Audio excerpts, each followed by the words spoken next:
Isang mapagpalang araw sa ating lahat. Nais kong ibahagi sa inyo ang ating daily devotion ngayong araw. Matatagpuan natin to sa Romans chapter 8, verse 16 hanggang 17.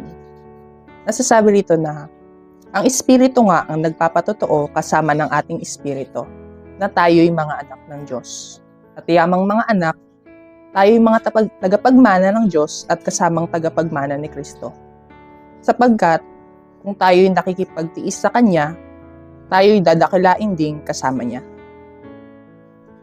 Ang title ng topic natin ngayon ay ang palatandaan na ikaw ay anak ng Diyos.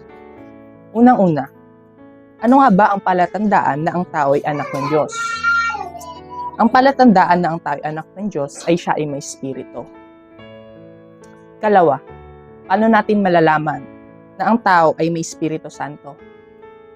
Makikita sa kanya ang bunga ng Espiritu Santo. Makikita nga natin sa Galatia 5, verse 22 hanggang 23, kung ano-ano ang mga bunga ng Espiritu.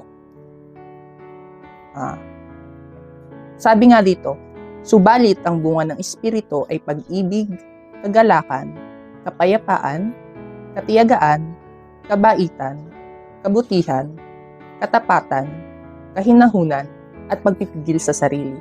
Walang utos laban sa ganitong mga bagay.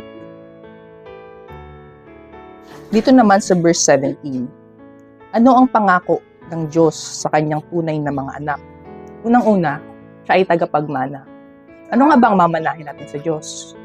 Ang mamanahin natin sa Kanya ay ang buhay na walang hanggan sa piling niya.